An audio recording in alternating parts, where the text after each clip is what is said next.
सुखं शयाना निलये निजेपि नामानि विष्णो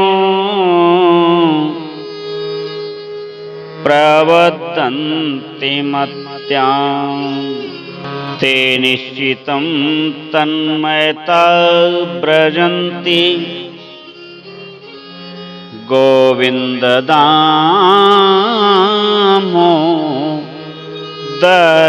माधवेति। प्रिय बंधुओं, आप सभी का मंगल हो।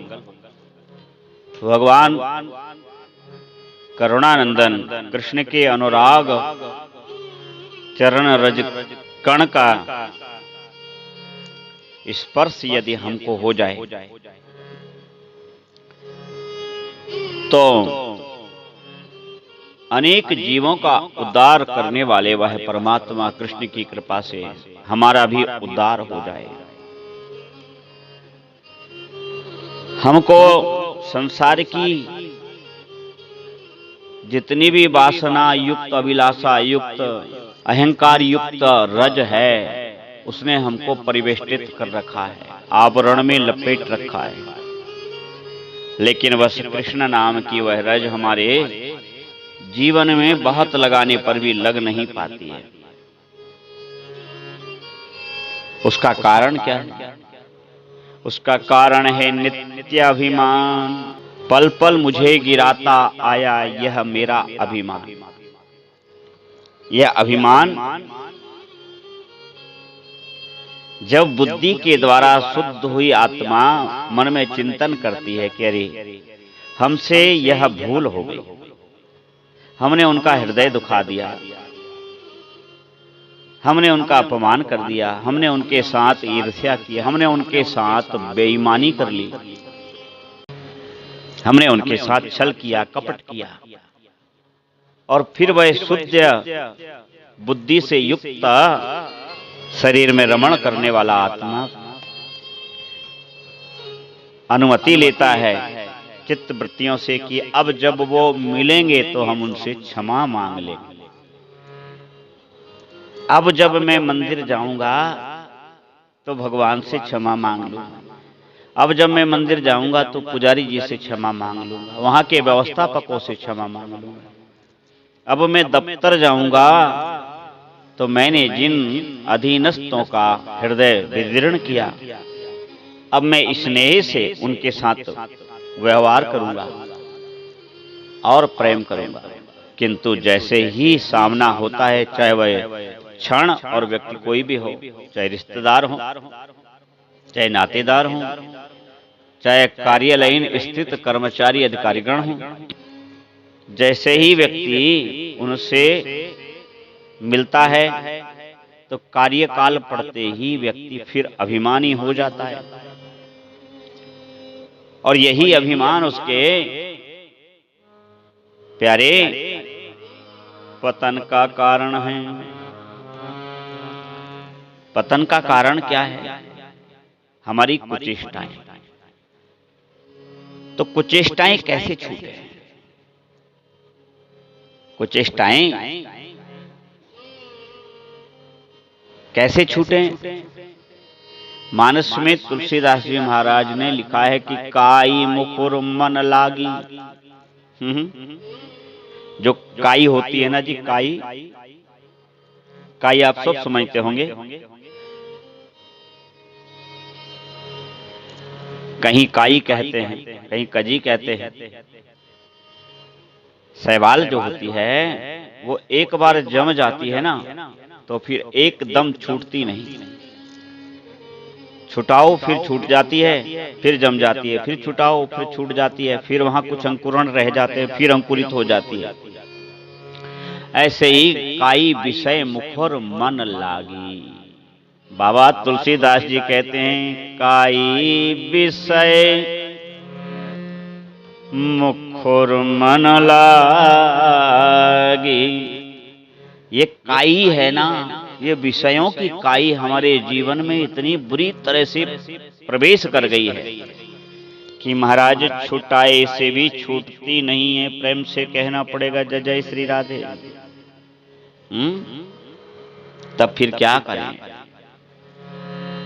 इन सत्संग के क्षणों को, इन सत्संग के अवयवों को अपने हृदय में नित्य धारण करो। एक दिन से नहीं होगा, एक दिन के प्रयास से भगवान प्रसन्न नहीं हो जाएंगे, एक दिन के प्रश्न करने से, तपस्या करने से, पूजन करने से भगवान मिल नहीं जाएंगे। अरे बाबा, जन्मों जन्मों की तपस्या करनी होती है, फिर आपका छोटा सा अभ्यास और उसमें भी अभिमान, तब क्या करें? इस प्रवृत्ति को बदलना पड़ेगा, इस कुचेष्टा को बदलना पड़ेगा, मन को त्याग युक्त बनाना पड़ेगा, मन को तपस्वी बनाना पड़ेगा, मन को स्वाभिमानी बनाना पड़ेगा, किंतु अभिमानी नहीं, अभिमान से परे रहना पड़ेगा। और फिर देखिए आप, एक विषय है, विषय रूपी काई है हमारे जीवन में लग गई है, हमारे स्वभाव को लग गई है। हम बहुत एकांत में चेष्टा करते हैं कि अब ऐसा नहीं करेंगे, अब ऐसा वचन नहीं बोलेंगे, अब ऐसी क्रिया नहीं करेंगे, किंतु कार्यकाल उत्पन्न होने पर, व्यवहार में लाने पर हम फिर वही त्रुटि करते हैं, वही कुचेष्टा आ जाती है, वही अभिमान आ जाता है, वही छलछिद्र आ जाता है, वही झूठ कपट आ जाता है। जब हम कोई व्रत पढ़ते हैं, व्रत करते हैं, कथा पढ़ते हैं, सत्संग सुनते हैं, तो मन हमारा इन कुचेष्टाओं से विराम लेने लगता है, किंतु फिर वह मन कैसा? तब क्या करें? कुछ ना करें, दृष्टि रखें, उस पर दृष्टि रखेंगे तो स्वभाव दर्पण बन जाएगा, और जब स्वभाव दर्पण बन जाएगा तो जितने भी दुराग्रह हैं वो सब अर्पण हो जाएंगे, और फिर हमारा स्वभाव संतुलित होने लगेगा।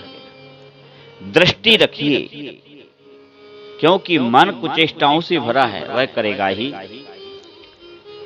मन कुतर्कों से बहुत अधिक जोड़ता है। हम खूब अच्छी तरह से भी किसी के अभिप्राय को, अर्थ को जानते हो, तब भी हम उसमें कहीं ना कहीं कुतर्क अवश्य जोड़ देंगे। वो किसका, कौन सा परिचायक है? हमारे अभिमान का, हमारे अज्ञान का, हमारी मूर्खता का। तो प्यारे बंधुओं, हमें उन कुचेष्टाओं से अपने को बचाना पड़ेगा, और जब हम उन कुचेष्टाओं से बच जाएंगे, कुचेष्टाओं से बच जाएंगे, तब हम में सच्चरित्र प्रकट हो जाएगा, और सच्चरित्र प्रकट होने पे परमात्मा प्राप्त हो जाते हैं। तात्पर्य, हमारी दृष्टि सत्वमयी हो जाएगी, हमारी दृष्टि ज्ञानमयी हो जाएगी, हमारी दृष्टि प्रेममयी हो जाएगी। और भैया, जैसी दृष्टि वैसी सृष्टि। अगर हमने दृष्टि को सुधार लिया तो सृष्टि अपने आप सुधर जाएगी। हमारी दृष्टि में जब दोष होता है तो हमें सृष्टि भी वैसी ही दिखाई देती है। तो क्या करें? बस यही करें कि दृष्टि को सुधार लें। बोलिए भक्त वत्सल भगवान की जय। श्री राम जय राम, जय जय राम। श्री राम जय राम, जय जय राम। श्री राम जय राम, जय जय राम। श्री राम जय राम, जय जय राम। श्री राम जय राम, जय जय राम। श्री राम जय राम, जय जय राम। जय जय राम, जय जय जय राम, जय जय जय राम। राम राम राम।